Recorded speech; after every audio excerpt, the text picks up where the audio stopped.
Matterdale is a valley that lies on the north side of Ullswater, after a steep climb from the lake. It runs from Matterdale End to the village of Dockwray and was originally part of the parish of Greystoke.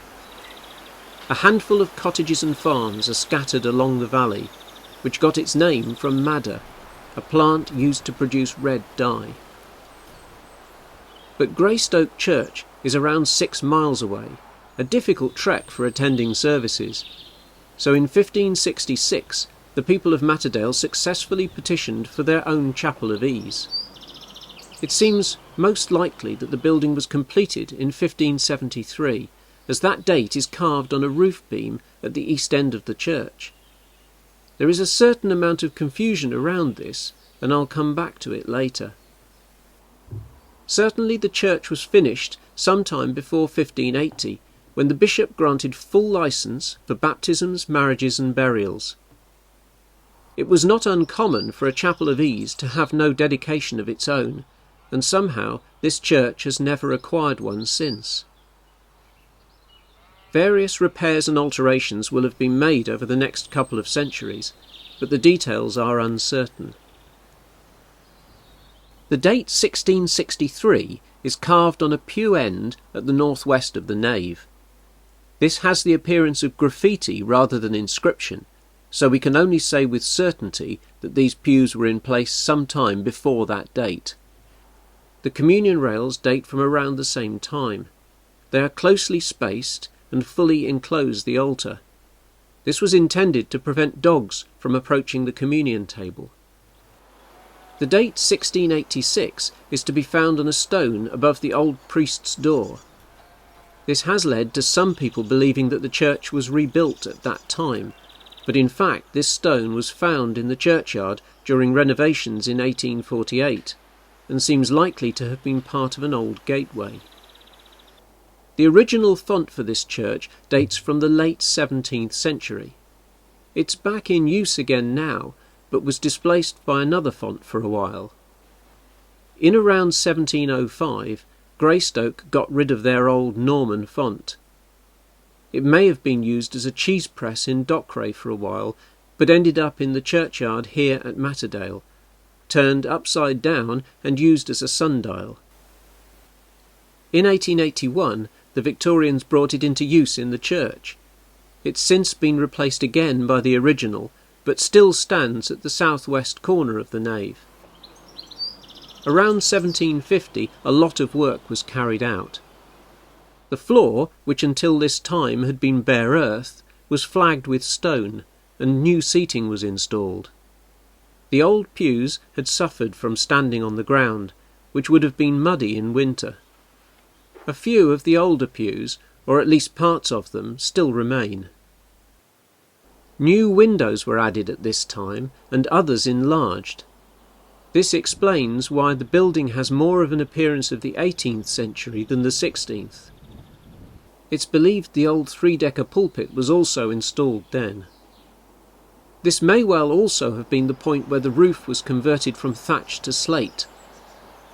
It's generally believed that this happened in 1848, but in Chancellor Fletcher's report of 1815 he describes the roof here as being Grisdale slate, coarse and ugly. The roof is certainly a very old structure, without a great deal of finish. In several places the wooden pegs can be seen projecting from both sides of the beams. The slate battens and the lime rendering beneath the slates are fully exposed. Certainly in 1848 a considerable amount of work was done on the building.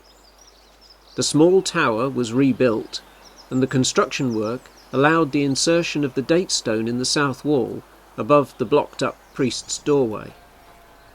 The next work that we know about was in 1881. The stained glass east window was added, made by Kemp. It depicts the adoration of the shepherds, with a host of angels looking on from above. It is in memory of John and Eliza Milner. The furnishings were also altered significantly. There was a raised step added to the sanctuary, and high-backed seating placed around the altar, creating a sort of chancel space. It's generally accepted that the triple-decker pulpit was at this point cut down to 2 levels, with the parish clerk's seat now forming the new litany desk.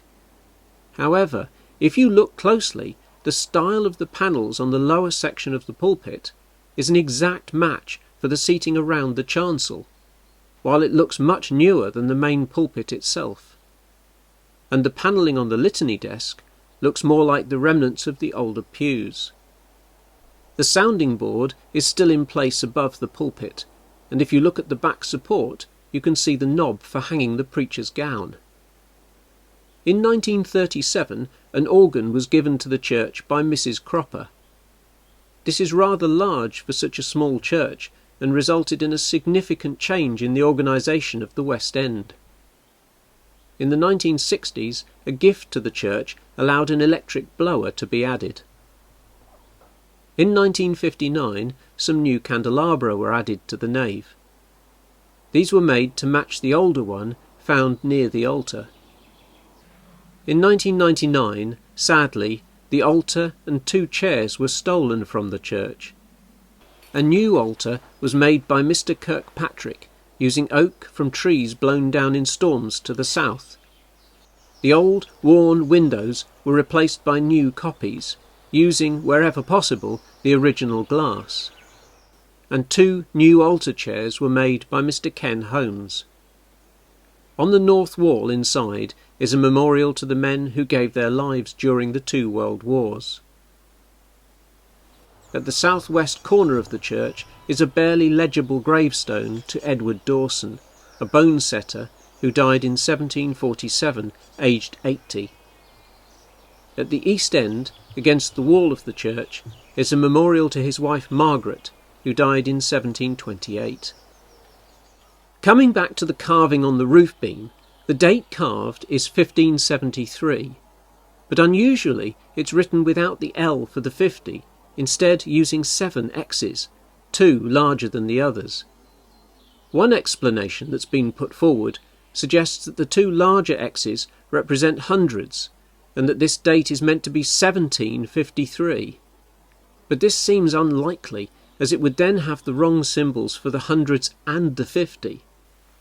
What seems far more likely to me is that the date is 1573, the completion of the church, but the carvers slipped up.